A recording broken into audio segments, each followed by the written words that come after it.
I picked up this milling machine at an online auction. I got away with $103.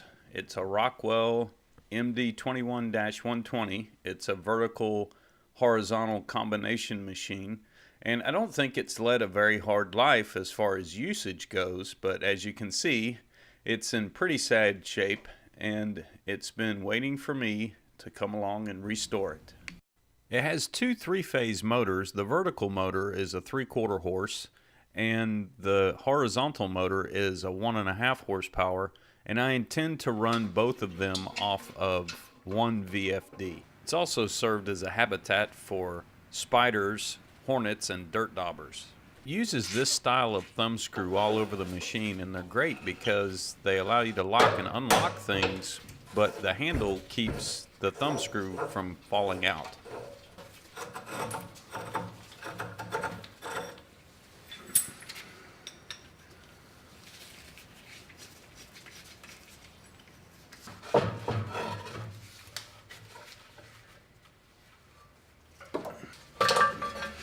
That is the original Rockwell belt, and there's only a few things missing off of the machine, and one of them is the knob to the quill handle here, and the other is the handle to the knee.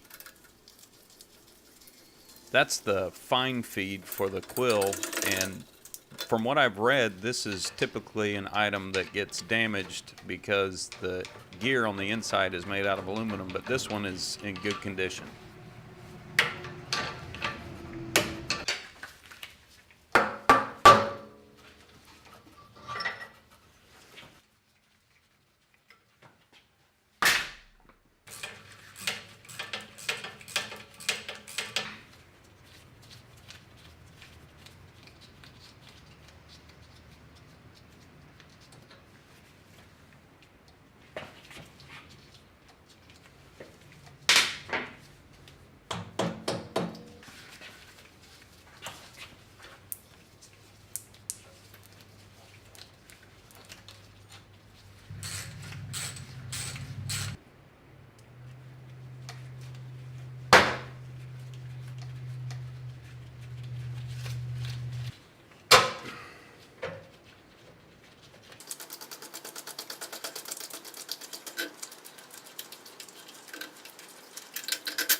The quill is not exactly seized, but it's not free either, so I had to resort to using a jack, but it came out pretty easy.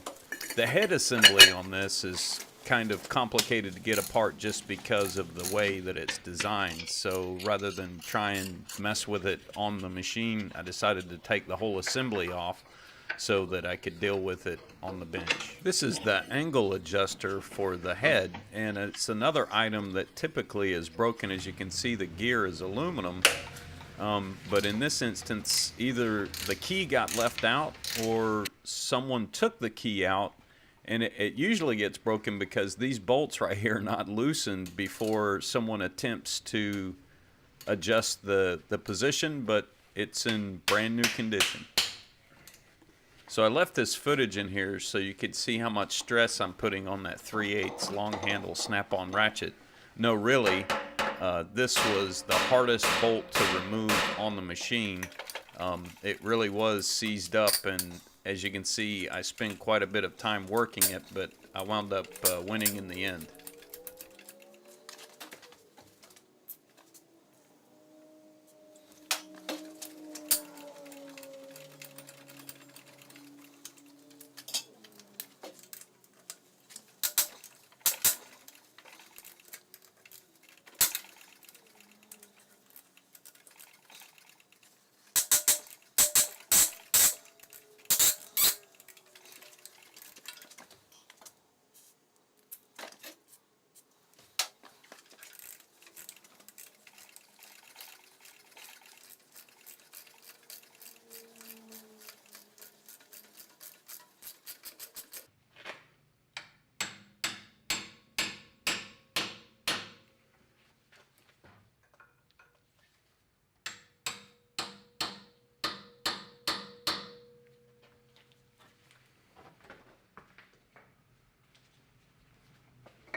There's some additional panels added to the side of this cover, and it seems like it was an afterthought because it's not on there very well, and there's an interference with the motor adjustment knob.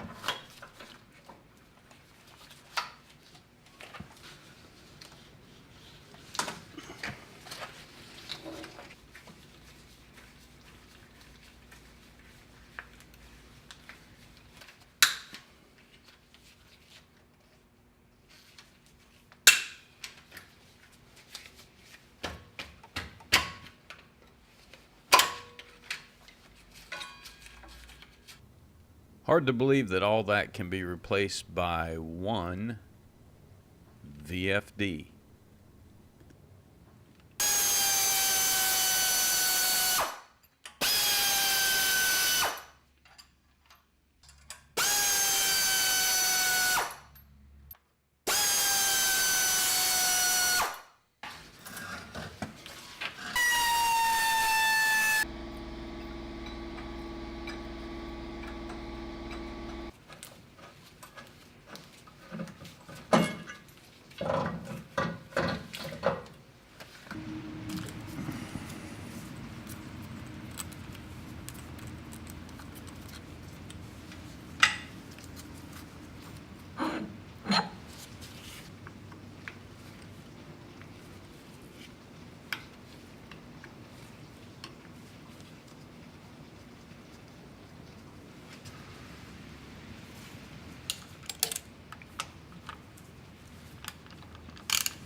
So the horizontal gearbox is really compact, and it's a pretty cool design.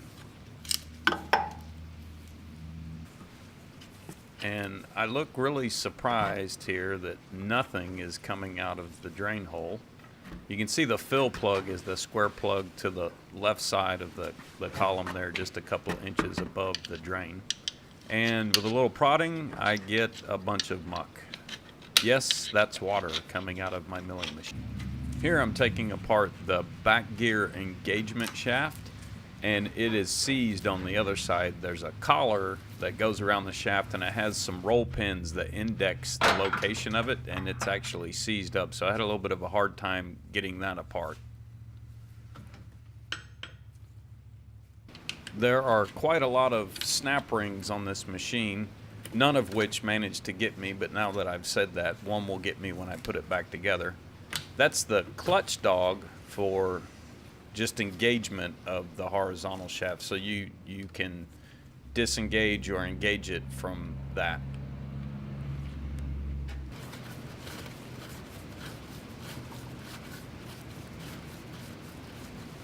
Here I'm removing a woodruff key with a pair of side cutters, just being careful not to apply too much pressure to the key so I don't mar it.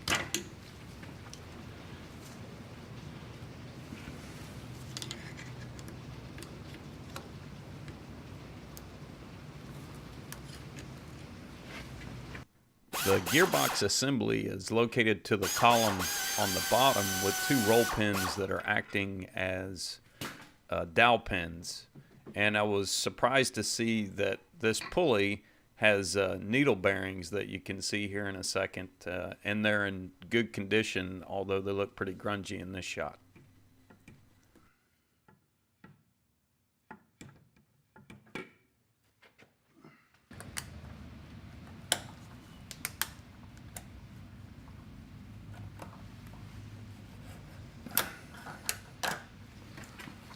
So this is the only broken fastener or broken anything on the entire machine, and it was already broken. The head just fell off of it whenever I touched it, which kind of surprised me, and I don't know how it got broken, if somebody was in there before, or if it was that way from originally being assembled at the factory. I just don't know, but the screw just came out, no problem. I did have a little bit of a problem getting this big gear off.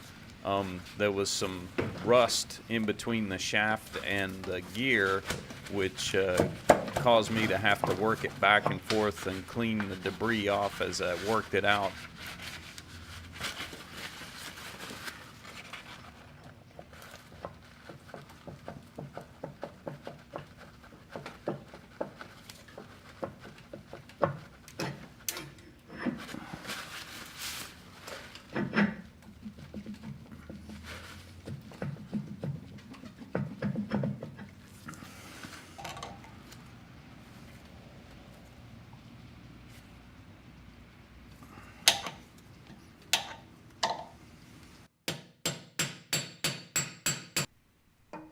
Here's the bearing retainer for the spindle, and I'm just locking a pry bar in the front so that I can get the retainer off, and under that is the bearing adjuster.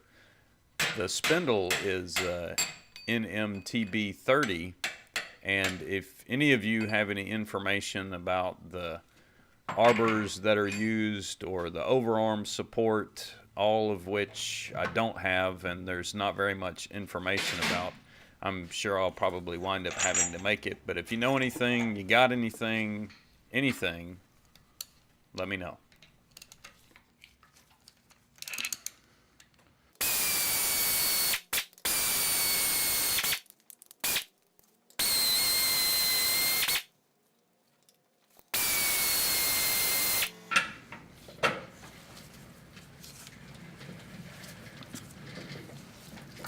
I happen to have just the right adjustable spanner to get the bearing adjuster nut off.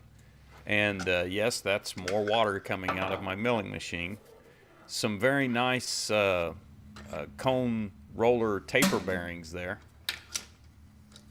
And surprisingly, not a bit of rust on them, as opposed to this hand wheel and the rest of the table there. But the table looks pretty good. I don't see any marks in it at all. So either it was lightly used or it was used by someone that knew what they were doing.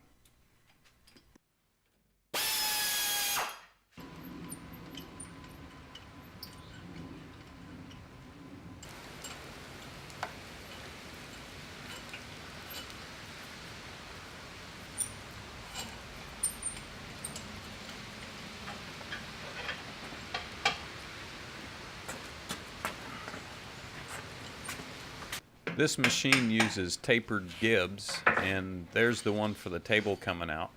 And the one for the saddle also came out with no issue, but the knee, that's another story.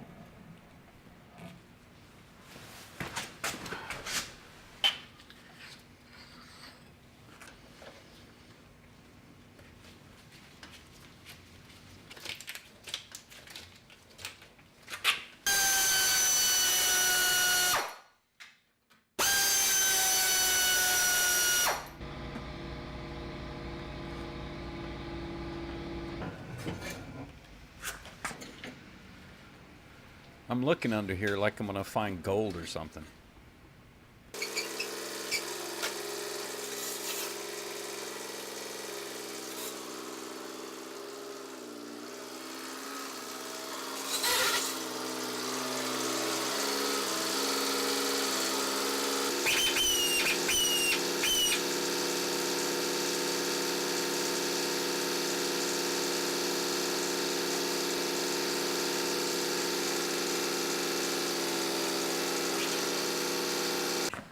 I will save you my hours of trial and tribulation with the knee and just skip to the part that works. So in the end, I decided to remove the column and the knee from the base and do this, which managed to remove it.